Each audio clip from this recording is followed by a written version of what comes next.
on it. Blind stairs are because it's not just like a power things application on that and Linux and things.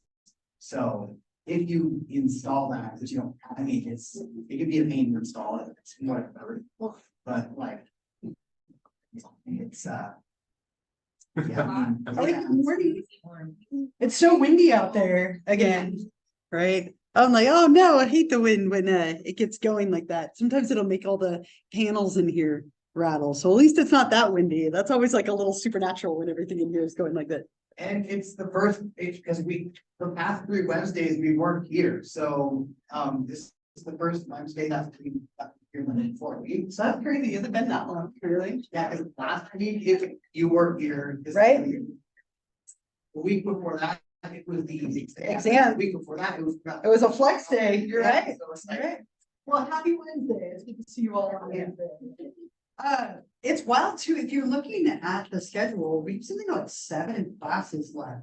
It's already the 8th of November. Like it's going so fast. It really is going to just like skyrocket from here. So hopefully that's not as much overwhelming as it is like there is a light coming at the end. I keep telling myself that with soccer too. I have one more soccer practice tomorrow and one more game on Saturday, and then my soccer season's over. Oh my gosh.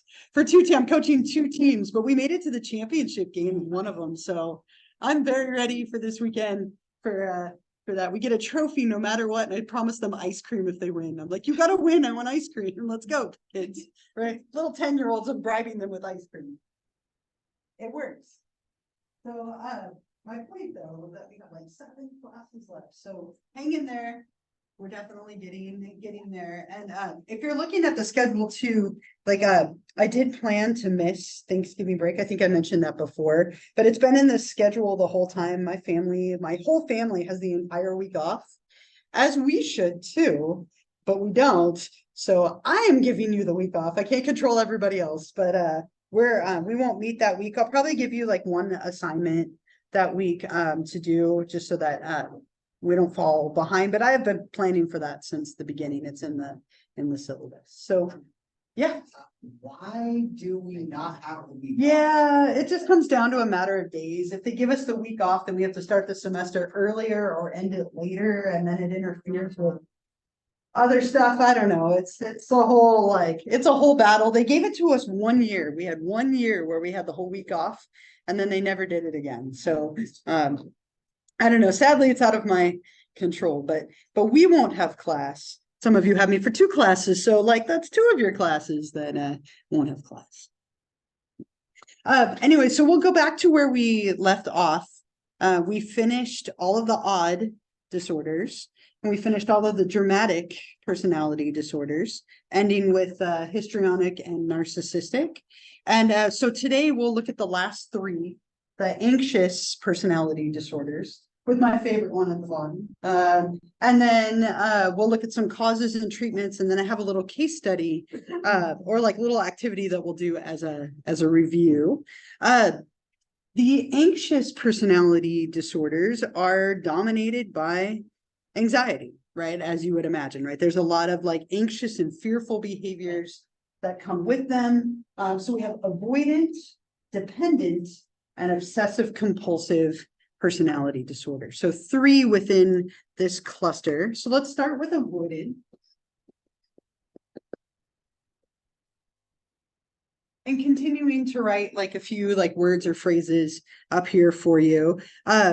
People who have avoidant personality disorder tend to feel a lot of discomfort and restraint in social situations. So they avoid social situations at all costs. Hence the name, right? So they have overwhelming feelings of being inadequate, very sensitive to any kind of like criticism or negative evaluation from anyone, right? So they feel very inferior. You can write that up here. Feel inferior, like they're not good enough. They don't belong with other people, or they're not good enough to be around other people. They're very reluctant to take risks.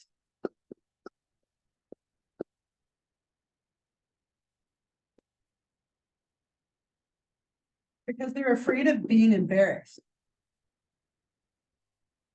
right? So they don't take risks because they don't want to be embarrassed in front of other people, right? Like if I risk something and it doesn't go well, I'll be embarrassed. People will laugh at me. Again, very sensitive to any kind of negative like evaluation or criticism, and feel incredibly uncomfortable. So discomfort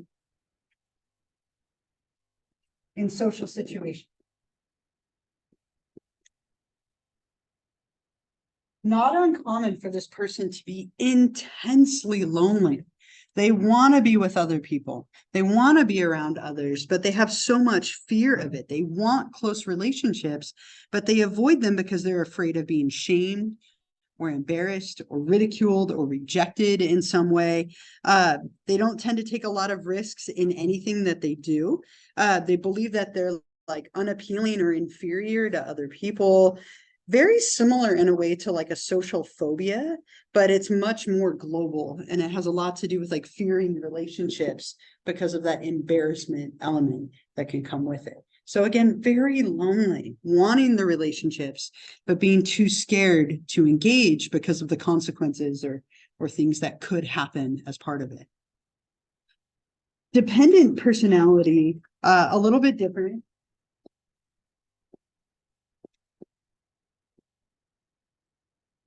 Dependent personality disorder is when someone has like an intense pattern of like clinging and obedience. They have a fear of separation. They need to be taken care of.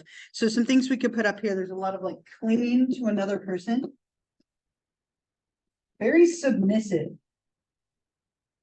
I will do whatever you want me to do because I don't want to upset you, right? Like, because if you upset somebody or you assert your control, they might leave you, right? So there's a lot of like clinging to another person as a source of security. This person tends to be very helpless when alone. Can't make even the smallest of decisions for themselves. I need you to tell me what to do. What should I wear today? What should my major be? What am I doing with my life? Somebody else is going to tell me all of that, right? And like take care of me, right? So there's an intense fear of separation.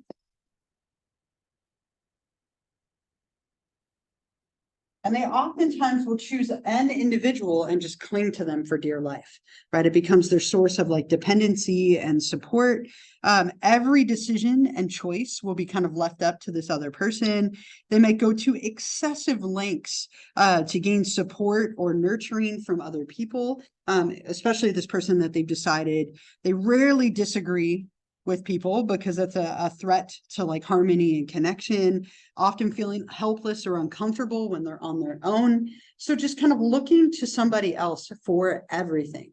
And a lot of us do this to some degree, right? Like I won't typically won't discipline my kids until I like consult my partner first, right? But I want to make sure we're on the same page, right? But this is like more than that. It's like, I can't wear this today because what if you don't like it? So what should I wear? You tell me what to wear. I don't want to make that choice for myself. It's like literally almost to the point of being helpless when you're on your own, and then like clinging, obsessive, and like just a complete fear of being separated from that source of security. Now, I found a video clip that I think highlights this pretty well. It's from a movie that I think you could take in a lot of different directions. If any of you plan on being a therapist in any capacity, you have to watch this movie at some point because it's a great example of like the worst therapeutic boundaries ever. I don't know if any of you have seen the movie What About Bob, but it is a great movie. And just this poor therapist, right? Like this guy, Bob, who you'll see in a moment, played by Bill Murray, clings to his therapist as the source of security. And that becomes his person that he is clinging to. He like tracks him down, marries his sister, becomes part of the family, causes the therapist to have like a psychotic break because he can't get rid of him. It is a great movie if you plan to be a therapist, right? So you know what not to do. And people do this a lot with their therapist. Like, I won't lie to you, that happens a lot. I've done it as the client to my poor therapist, not to this extreme, but it's very common to look to your therapist as your source of security and like the person who is going to like help you with everything. Now, you can't do that consistently, but it is a very common thing that people will do. He takes it to the extreme. And so I have a little clip of that, just a short part of that movie. But I would definitely recommend this again to anyone who plans to go into therapy in any way. And as I said, Mary's his sister, and the poor therapist just goes nuts from not being able to get rid of this guy. They have like a death therapy moment. It's a great. I haven't seen it. It's older, but it's definitely a good movie. But you see very much like this pattern with that like dependency. Like his therapist leaves, and that's something that a lot of people struggle with, right? When a therapist goes on vacation or they're gone for a period of time, not common to like stalk them, find out where they're going, track them, and end up at their house. That's at a whole nother level, and that's where we get here. But you see that pattern of like clinging, and it could be that somebody goes from person to person to person. So maybe it's a partner, and then they break up, and it's another partner after that, or a friend, and then it's somebody else or a family member. But you have that clinging and obedience. You need them. Like it's almost like you can't function without them. Any like stories or comments or thoughts or anything? Again, it was called What About Bob? Yeah, Jake. I used to have a friend, like friend in quotes, who was very clingy to me, and I eventually stopped talking to this person. And I started like, because like they stopped talking to me, I guess after a while, and then I was kind of worried, but then I eventually realized that that relationship or friendship or whatever you want to call it was toxic. And because like they were always asking for my opinion, and like it was, I'm happier ever since that we stopped talking. So yeah, and it often becomes where the person who is the one being clung to, at some point they have enough, like they're like, I don't want this is too much for me, I'm uncomfortable. And so it can be that like somebody severs their relationship and then they jump to somebody else, right? I mean, you want a degree of that in a friendship, but too much of it can be a problem, right? And can cause issues. Anybody else? Any other thoughts or comments or anything? Last one, save my favorite for last. OCPD. Obsessive compulsive personality disorder. The reason this one's my favorite is for some reason, like I am surrounded by this in my life. I apparently am attracted to this on some level. Every partner I've ever had has had OCPD. And now I think I might have OCPD as a result of having people in my life for 20 plus years who have had it. So obsessive compulsive personality disorder, very similar to OCD, right? Hence the name. It's actually interesting. They're confused a lot. Somebody with OCD has that pattern of like distressful thoughts, and then they perform like a ritualistic behavior to get rid of it, right? Like, so I'm afraid of being sick or getting contaminated, so I wash my hands a certain number of times according to certain rules. OCPD is a little bit different, but there are elements in common with it. It's marked by like order, perfection, and control. So I'm going to put those up here. Order, perfection, and control are kind of like the hallmarks of this. There's a complete lack of flexibility that tends to come with it. Very inflexible or rigid. Everything has to be just so. Okay, so when people have this disorder, everything has to be like a perfect certain way, or it causes them distress. So for example, like if I were to move this over here, right, and one of you had OCPD, you might not be able to focus on anything that I do until I move it back. So I'm going to move it back just in case, right? But it wouldn't surprise me, somebody who has this, if you open their kitchen cabinet, every can face forward, sorted together, perfect. If you move, you're laughing, you're like, yes, I know, right? You move one can, they'll notice, right? And might be really upset or distraught by it, right? My daughter, I moved one of her books, she knows, and she's gonna fix it, right? More to come in a moment. Yeah.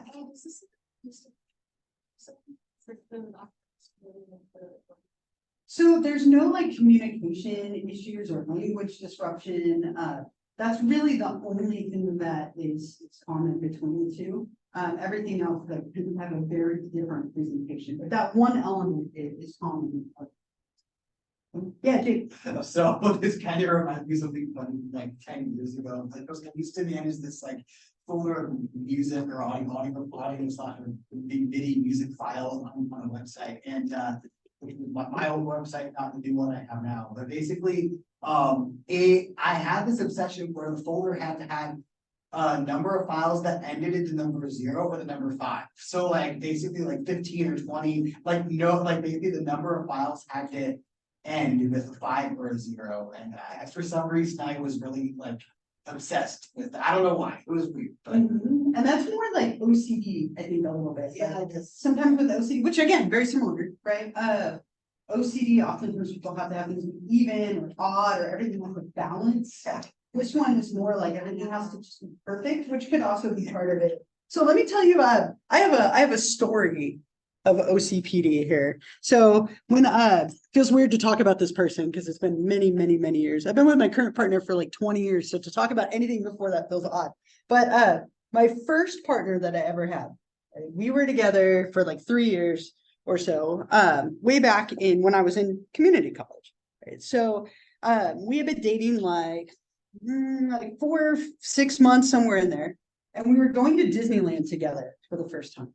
Right? Love Disneyland, right? I'm like, I'm ready to go again. I want those churros like so bad. I love the churros. That's why I go. They're so expensive and I don't care. I eat them anyway. Like I go for the food, right? So we're in the car, we're driving there. And we're talking about, what do you like to do at Disneyland? What do you like to do? What do you want to ride? Blah, blah, blah, blah. And I'm like, I will ride anything as long as there are churro stops. Like so flexible. Honestly, as long as I got all like the food things, like I get to pick those, I'll do anything else. Or at least at the time, that's how I was. I'm not sure I'm that way anymore.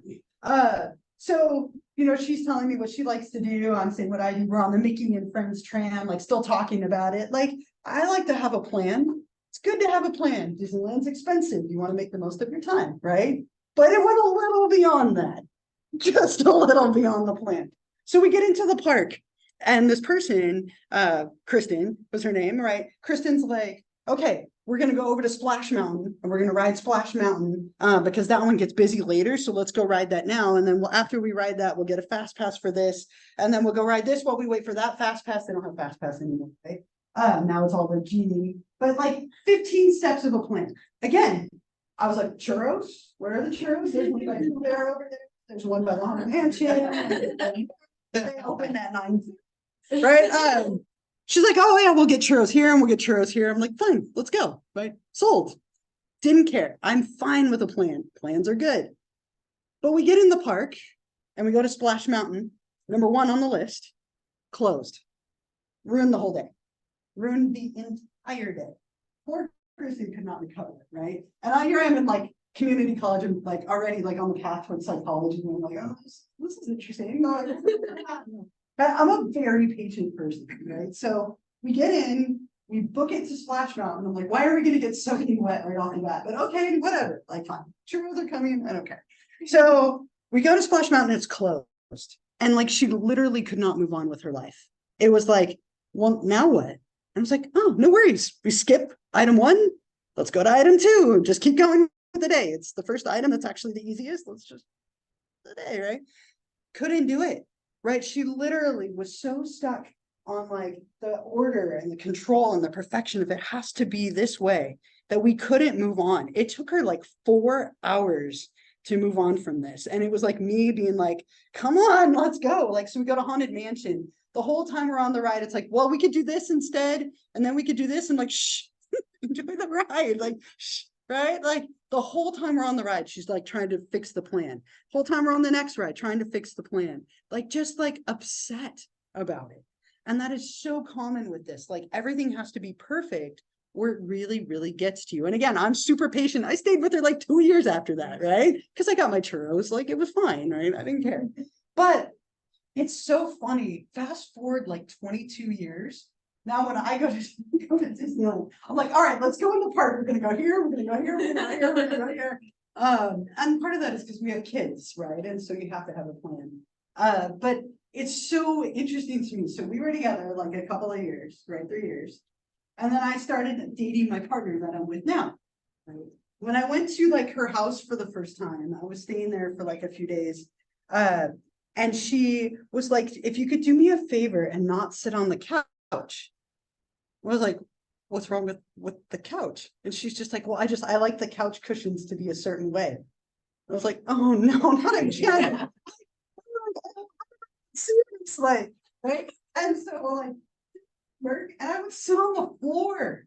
All of me. I would sit on the floor because I didn't want to make her upset. I love her so much. I'd sit on the floor, right? And then she'd be like, okay, when you do this, don't put my clothes away because I like them in a certain spot.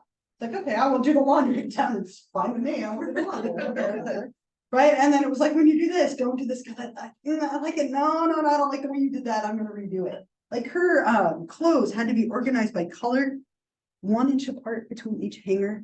Like just like really particular certain little things, right? And so I was just like in my mind, like, what is it that about like OCPD like individuals that I'm so drawn to here, right? And her dad, even worse, he hates when the couch pillows on like the pillows on the couch get messed up. So when I'm mad at him, I'm just like to his pillows, like, oh, and it makes me so satisfied because you can see him just like twitching in the corner. And I just like throw his pillows all over the place. I'll sit on his couch.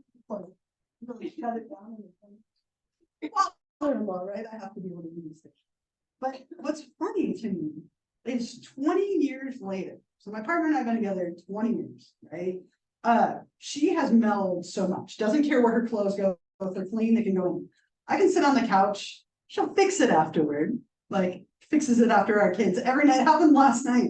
She's like, I just fixed the couch. Why are you guys messing with it? Like it's still there. But it's funny, she has mellowed so much. And now I care about these weird random things. Like when I go to Disneyland, I have my plan and I don't like when it gets disrupted. Even with the churros, like I'm still obsessed with it, right? I don't like when my cups have any kind of like lint on them from when you dry them. I get particular about it. I like when things go in certain places. I care where my clothes go in the closet. These people have rubbed off on me. It's not right, right? Like I don't say I have this, but I have elements of it. My partner this morning made a mark on my notes just to irritate me.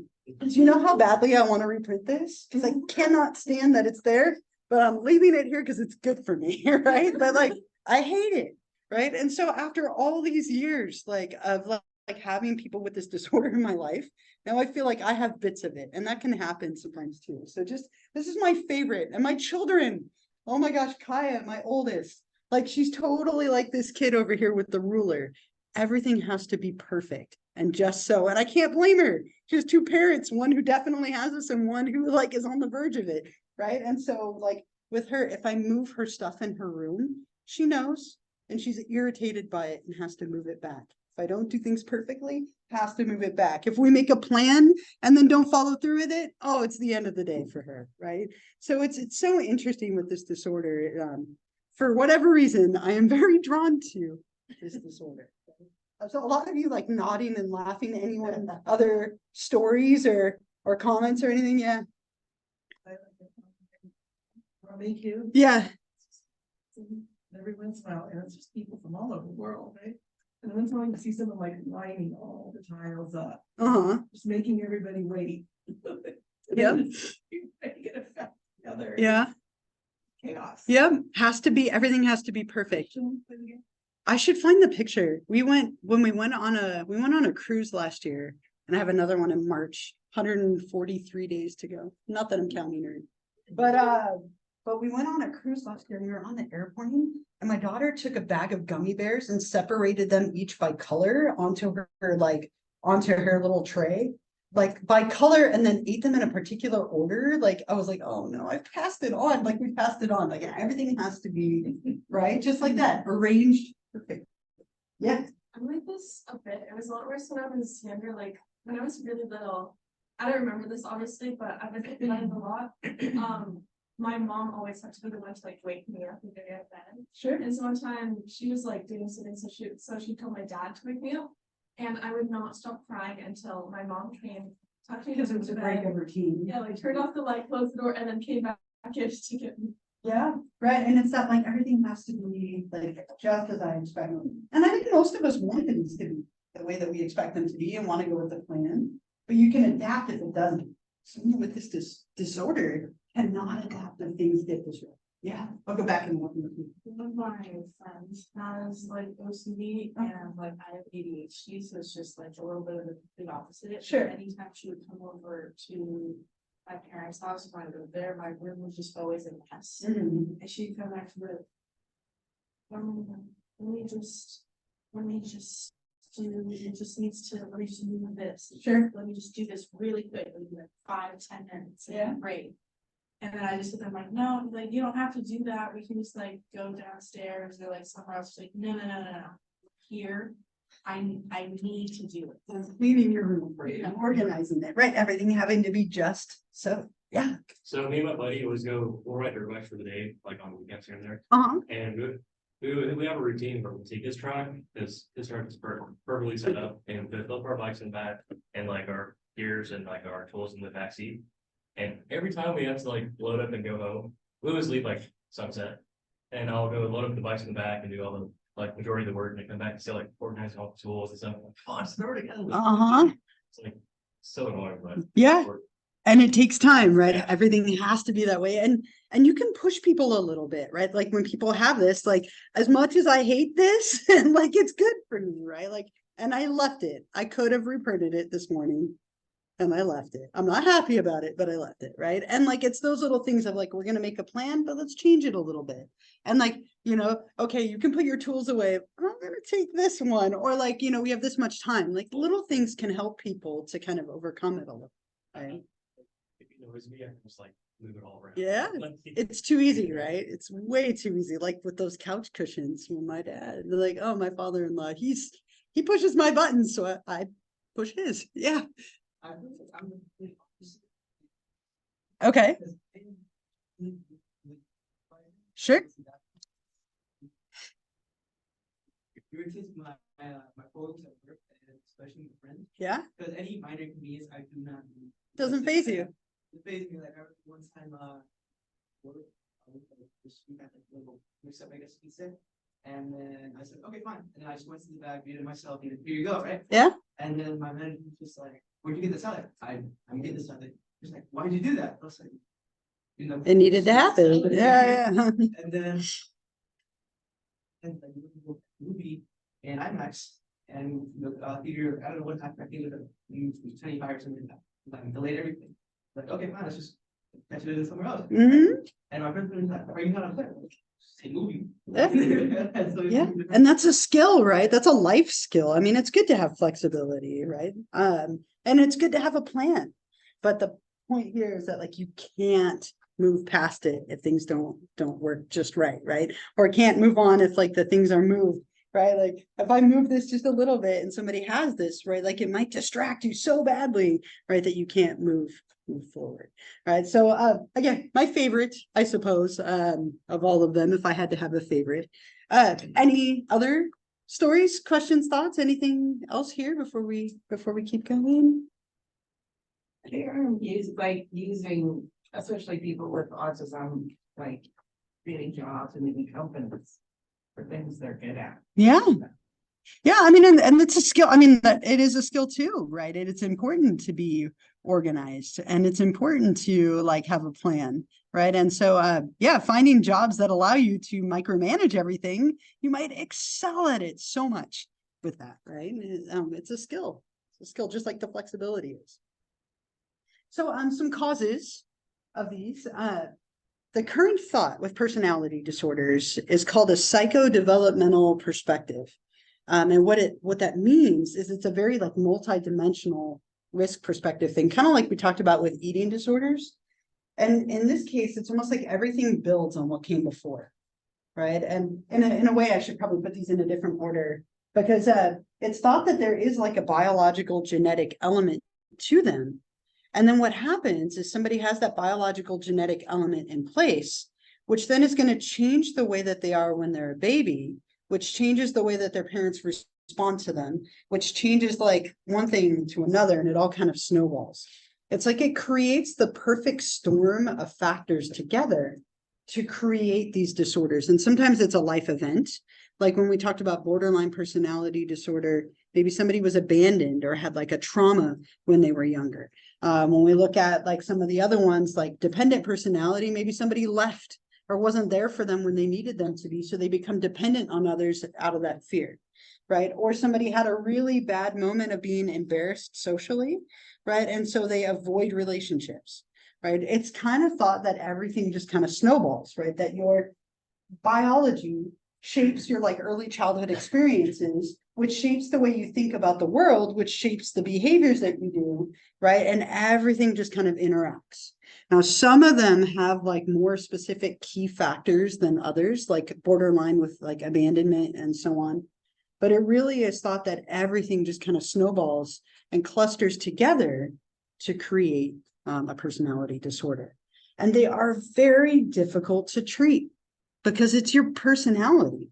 Your personality is who you are, right? It can change, but it takes time, right? It took me 20 years to start developing like some OCPD tendencies, right? And like, it'll probably take me just as long to undo them at this point, right?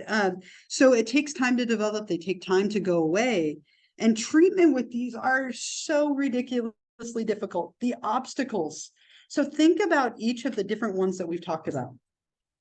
People with these disorders don't tend to do the best with therapy for a lot of reasons, right? So just kind of like looking back, right? The paranoid personality disorder individual isn't going to trust their therapist. They're going to think that their therapist is out to get them and doesn't have their best interest in heart, right? The schizotypal individual, right, is going to have like odd beliefs and conspiracy theories and things around their therapist. And so they're not going to tend to go to them. The person who's antisocial is going to try to like charm, manipulate, or harm their therapist, right? Because they think that, that they are on a different level than them. The borderline personality disorder individual is going to have bad boundaries with their therapist and maybe fall in love with them. And like the narcissistic one, I know better than you, right? Like each one of them has barriers to treatment. And so what we tend to do, right, and then dependent is going to be like Bob, right? Like, and stalk their therapist. So what we tend to do is when people do go to therapy, it's trying to work on the deficits. So if they struggle with discomfort in social situations, let's teach you how to be more comfortable in social situations. If they struggle with being alone, like let's work on being alone. Let's work on making your own decisions, right? If they struggle with order, perfection, and control, let's try and push those boundaries a little bit, make marks on your paper or disrupt the plan, whatever it might be, to help you work on them. So it's a lot of like, looking at the gaps and trying to address and change them. Learning better skills for interacting with the people around you, learning flexibility. Sometimes we might consider medication if like there are other things going on. So like all of these are anxiety driven. So if we reduce somebody's anxiety with medication, some of the symptoms might get better, right? Or like finding the root of the problem or social skills training or exposure therapies. But these are very hard to treat because it's so global. It's everything about who you are. So people learn to manage them. They learn to challenge them. They learn to check facts and they learn to like control their reactions. But it's not easy to do. And it's a very slow process because it's everything about who you are. Before I talk about this, I have a little like review thing to just kind of help keep these straight. This would be so much fun to go to. But I found this thing was imagine a party where everyone at the party had a personality disorder. I want to go to this party so bad, right? And you'll see if you can find the person at this party that I'd be drawn to on this list. As I would be, I'm sure. There are 10 people, or sorry, 1, 2, 3, 4, 5. There are 8 people. So on the back, you have the 8 people, and there's like a short description. I want you to try and figure out which person has which personality disorder. You're going to put all of your names on it because you are going to turn it into me for credit. You don't use any of them more than once. Okay, so, and there's a couple that you don't use. So I'll give you a little bit of time and then we'll go over it together. I have enough for everyone to have one, but you only need to turn in one per group. Here it is. So I'll give these out, go ahead and find a few people around you and get started. I'll wander around and kind of see how you're doing. And then we'll talk about it before I collect it. Yeah, I want to be a fly on the wall at this party. Uh-huh. You're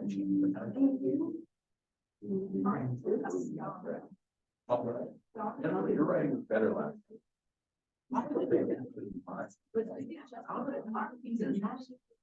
Should everyone get one? You're feeling like. Look, look.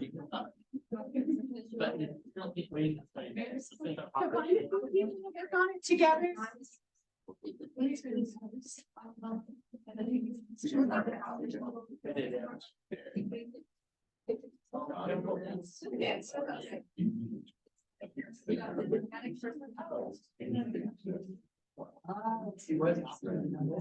Yeah.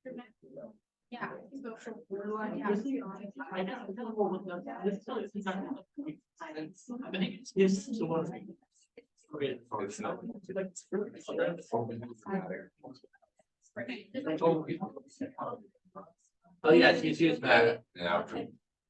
Yeah. Yeah. It's gone. Oh. Yeah. All right. No, you're fine. Description on why you first. Yeah, you just need to write, which disorder. you Okay, get. cool. That's my handwriting's that. Now, just which one? It's this one. Sure. Do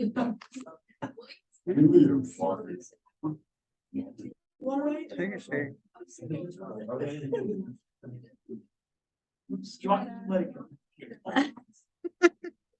This was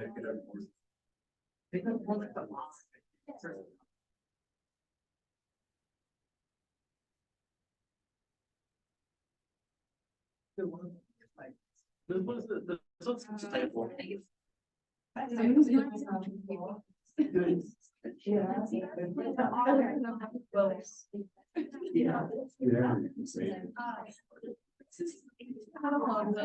Yeah.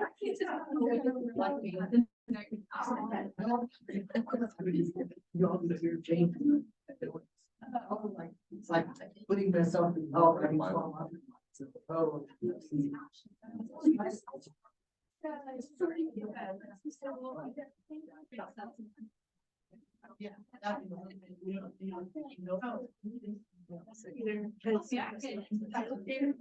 I'm just gonna like try to hang over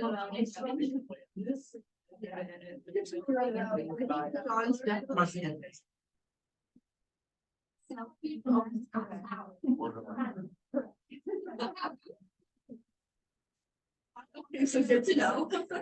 We were right about here. I love that you identified that as first. Yeah. Or it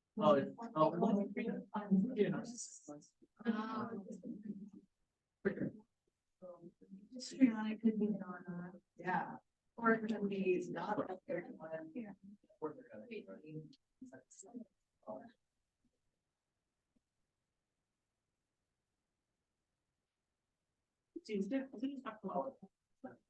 Maybe William is definitely.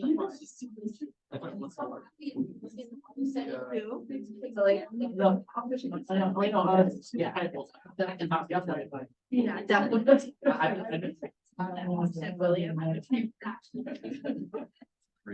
Oh, this one. Take out woods. No. Wait. Okay. It's one of the schizoid. Right.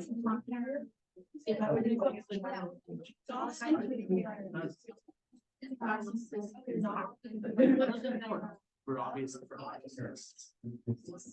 Like North. Yeah. Okay, yeah, then never mind. Bottom.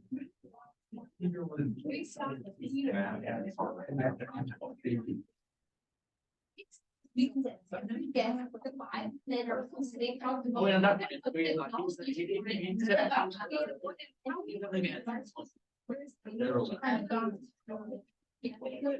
Probably.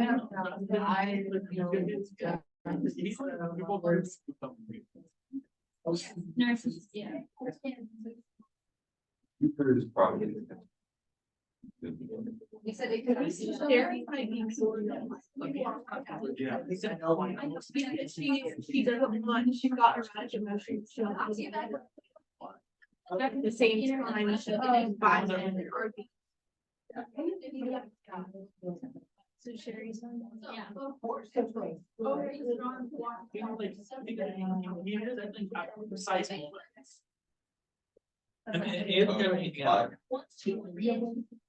Five. Doreen did one.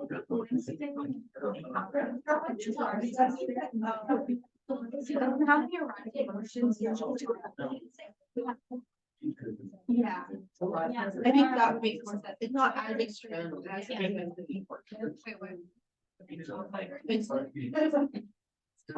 Yeah, he's self-centered. He feels special. Yeah. So then I think Donna.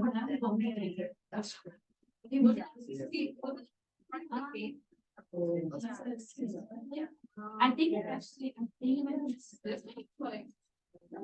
because she does, because like that's the thing, is narcissistic doesn't have. Yeah. It's just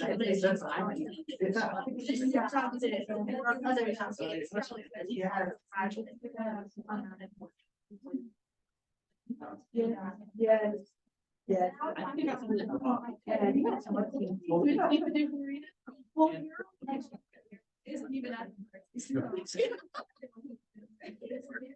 I'm saying six stories.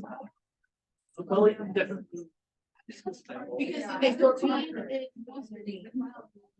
Yeah. Yeah, Josephine is Carol. Yeah, and then Carol gets it. Yeah. Jerry. Everything's so sad. Yeah, that was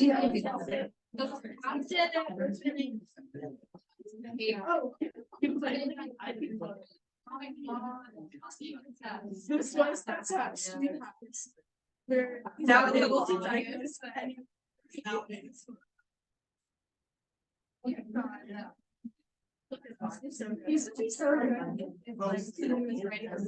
They can just take each of these like personality. It's like they're like these stories, and so it always makes it interesting. Yeah, I agree. Like that's how like. I did. I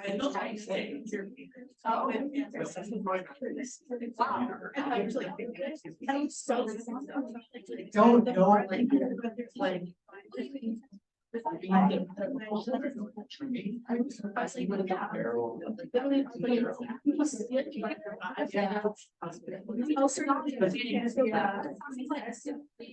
He doesn't. He literally makes me hurt. Makes teachers so upset. Makes it. He makes it. Then doesn't. Yeah, I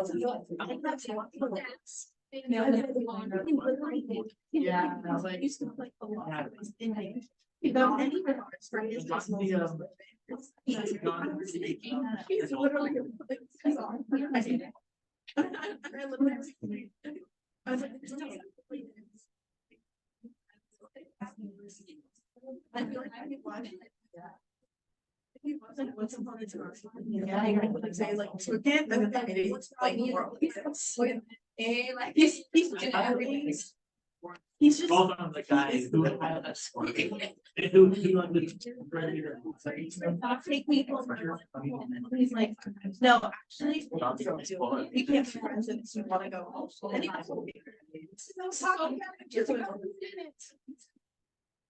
Oh, It is. those are, I very much. Oh, you got it. That's. What's your last name? It's fun, like, you know, even like. You can still have like. You can feel it. Yeah. Boom. Like what it does. Why we did it. We did it. We You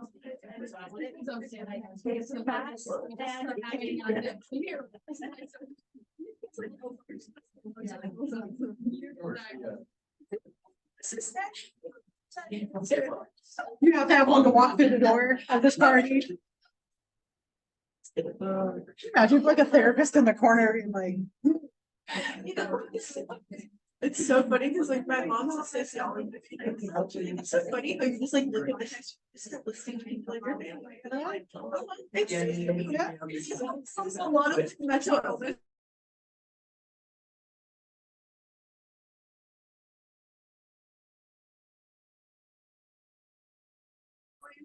Mine too. It's usually. It's all making sense now.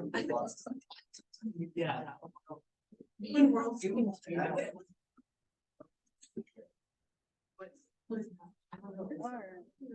was talking to and like their friend is like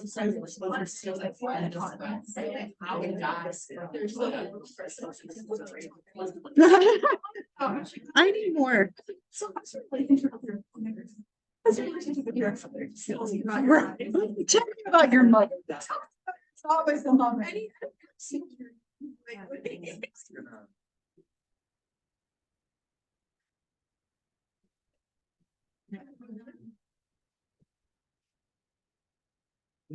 Hold on.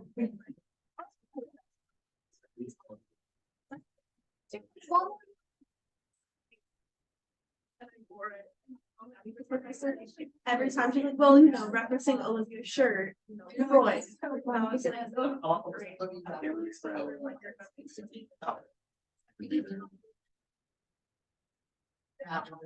the kind of person I love him because I hate him. Yeah. You have a lot of issues.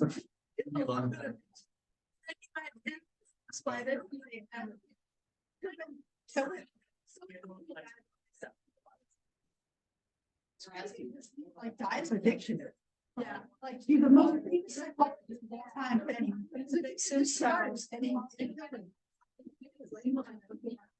we're all human, I guess. Yeah. I mean, it's just common. Right? I have to have a little bit of baggage to be a psychologist, I mean, you know, at least a little, maybe more.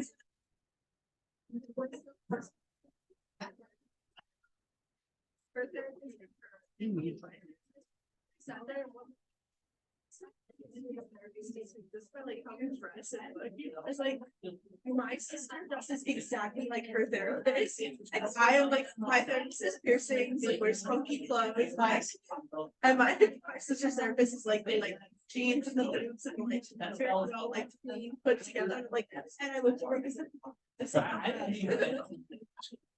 That's interesting. I was like, oh no. It's good that you found people that are. Yeah.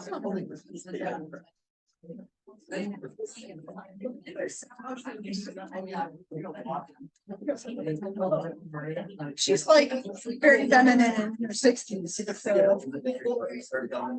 Yeah, she reminds me of my grandma. I like her.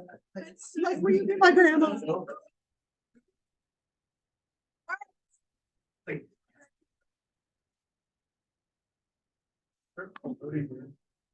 So how many people want to go to this party? I do. Diagnose everybody. We were joking about that. It's almost like they each get a diagnosis and a prize at the door. You get a diagnosis and a call.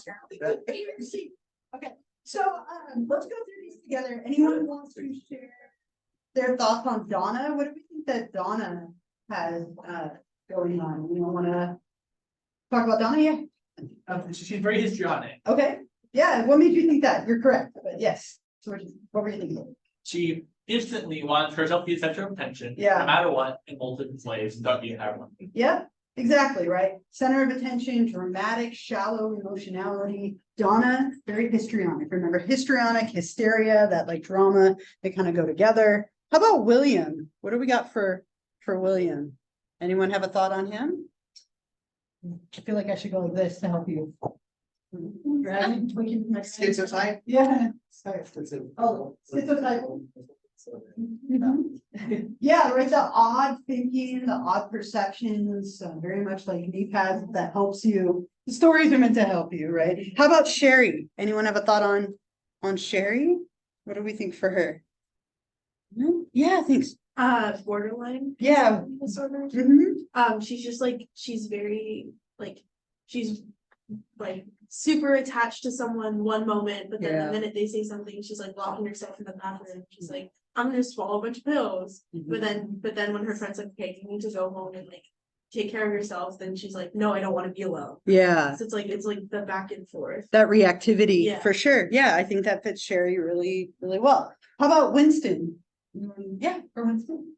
I think he's narcissistic. Yeah. Since there, he's talked about self and else listening, he's like, well, God, great, sort of what is. Mhm. Talk about stuff, and just, so it's. Doesn't care Yeah, about something that's. that lack of remorse and empathy and yeah, I'm super important. And yeah, that big headedness. How about Peter? What do we think about Peter? I mean, I could date Peter in theory. There's a lot of issues with that. One big issue.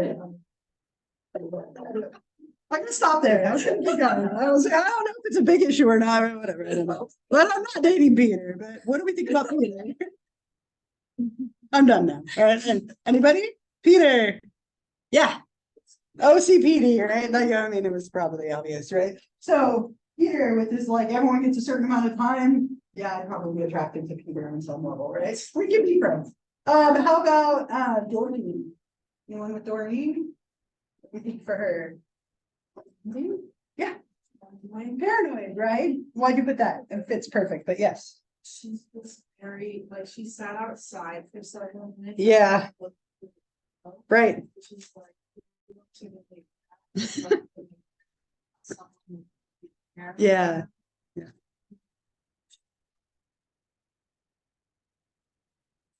Yep, perfect, right? How about Harold? Anyone thoughts on Harold? Who didn't even go to the party? Yeah. Yeah.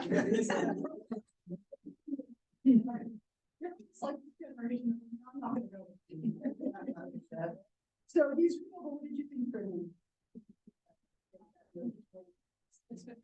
Schizoid, right? Yeah, so we kind of got those like symptoms of schizophrenia that we talked about. And then John, by process of elimination, what do we think for John?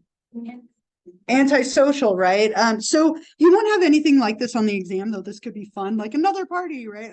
But I do think it's a great way to kind of review. Again, there is so much overlap within the categories, but if you hold on to some of those like little phrases that I wrote on the board, I think it's kind of easier to keep them straight. There's usually like a defining characteristic or two of each of these different disorders. So if you want to go ahead and pass those up, make sure your names are on there, a name if you're just turning in one, and then keep going up that, collecting from you.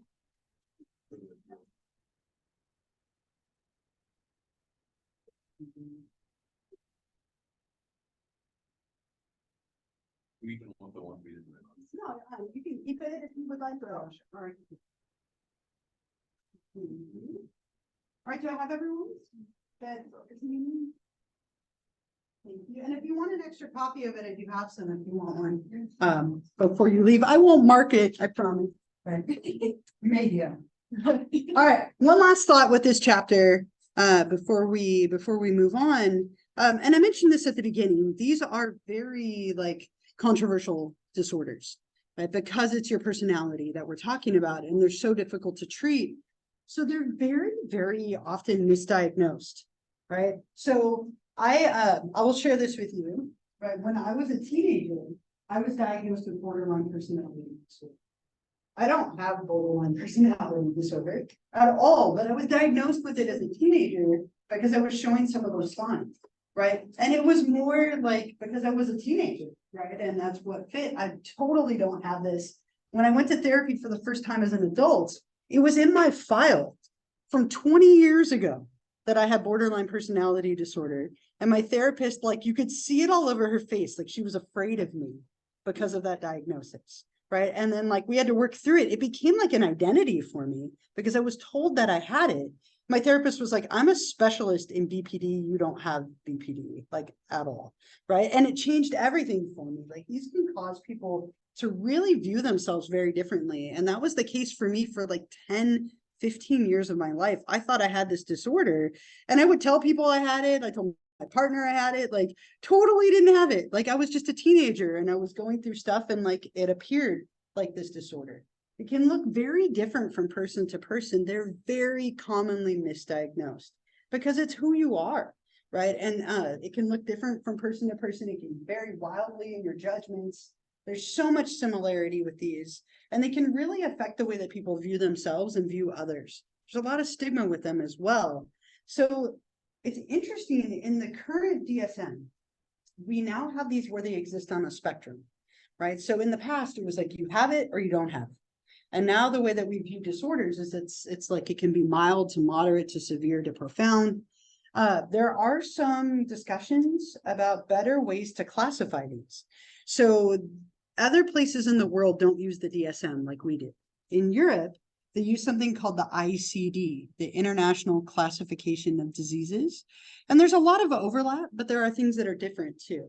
And there's talk with the ICD of trying to look at personality disorders as they relate to the big 5 personality traits, and how can we view them differently. So this is an area where it wouldn't surprise me if in the future we see like huge changes in these, because they are super controversial, right? And there's not a lot of acceptance and universality like with them. So it wouldn't surprise me as we go to like the DSM-6 one day if they're kind of overhauled, because they are very commonly misdiagnosed. And when you give somebody a label of one of these, as I can say from personal experience, it can very much change the way that they view themselves, right? So you have to be careful with these. Again, they're difficult to treat.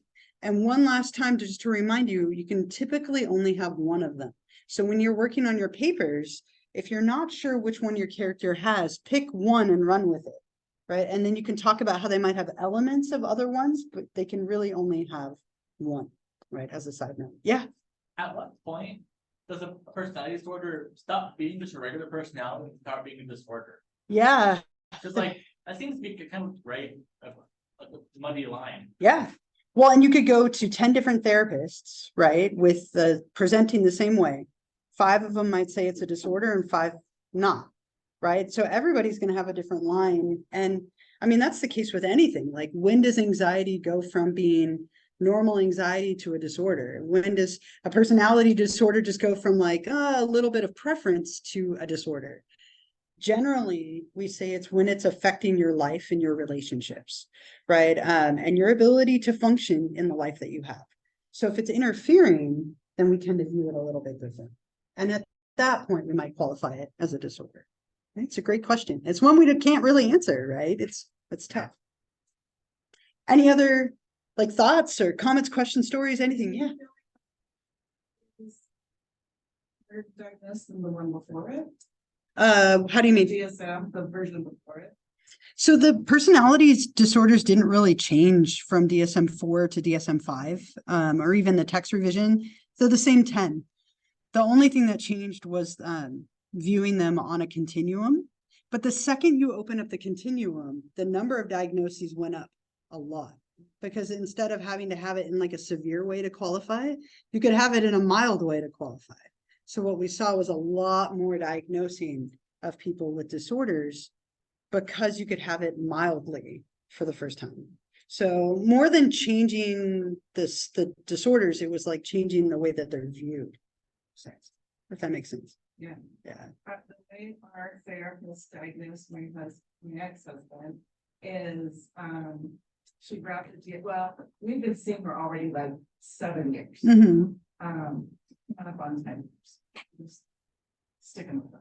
Mm-hmm. But she pulled open the deal. Well, I had brought it up. Mm-hmm. So she might have never told us, but I brought it up. And then I brought it up a second time. And then she pulled out the DSM. She goes, okay, let's just take a look here. And she read all of them. And Mm-hmm. she told me to like keep track of how many fit and that for him to also. Sure. And I came up with like out of 9, 8, he It's like all 9. And so usually people with narcissistic disorder very rarely stay in therapy. Yeah. And he does. So it helped, he bought in because he helped diagnose himself. Yeah. So a couple of thoughts when you said that. So one, therapists don't always tell you what your diagnosis is, but you have the right at any time to ask them, just as a side note, right? So if you're in therapy, you have a diagnosis. You do, you have to, for like insurance purposes and charting. So you can always ask. I remember it was like 2 years ago, I asked, I was all like, I'm curious, what's my diagnosis, right? Like I wanted to know, right? Like, cause I go to therapy, I think it's helpful. And she was like, oh, I just put like anxiety because everyone has anxiety. It's like, oh, I can live with that. Like, that's fine. All right, good. I was all relieved, right? So you can ask at any moment.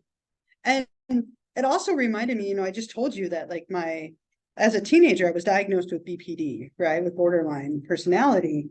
And I came in as a psychologist, as somebody who's trained with a master's in counseling psych to be a therapist. I literally came in with the DSM and was like, let's go through these criteria. I have this disorder. And my therapist was like, okay, let's go through them. And we spent like 6 weeks going through the criteria. And it was huge for me to do. Like, she's like, you don't have them. This is what it would look like if you did. This is what it would look like if you didn't.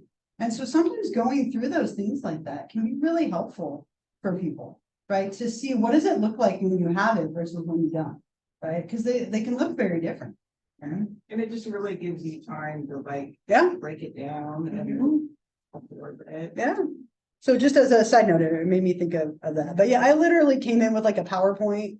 Like, cause I'm such a teacher, right? Like I came in with my PowerPoint and I was like, let's go through these one at a time. It took 6 weeks, right? The therapist was probably like, come on, but all right, whatever, you're paying me by the hour, right? I guess we'll do what you want to do. He did a little bit of EMDR and then it was too scary. And Sure. And then he wants now to get past Mhm. holding him back and it's opening up so many things. Yeah. That's amazing, right? And sometimes, one therapy experience is very different than the next one, right? Different points of your life, different points of readiness and so on. Different therapists can be very different too. So one last thought or two before we end for today. So I just want to kind of share our plan with you. So our next chapter is chapter 14 on disorders of childhood and adolescence. Now, I don't lecture on this chapter. We're going to watch a film. Okay, and I usually do this. I think the timing of it is really good. So what we're going to do starting on Monday is we're going to watch the film What's the King's Over Great.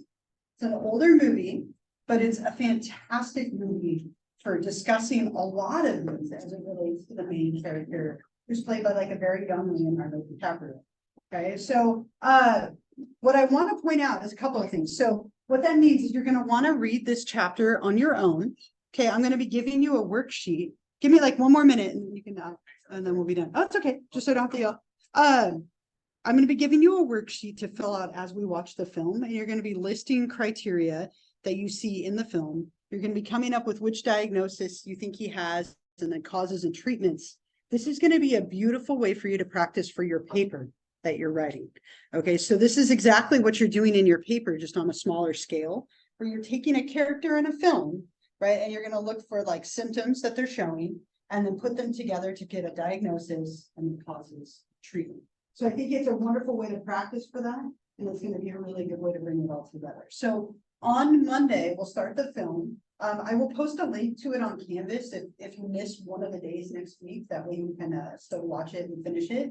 But make sure you look over the chapter before I see you next. And then yeah, that will be our plan. So I'm going to stop there. So you have a few extra minutes, or if you have questions, I'll be up here. If you didn't for some reason turn in your personality party thing, make sure I get it.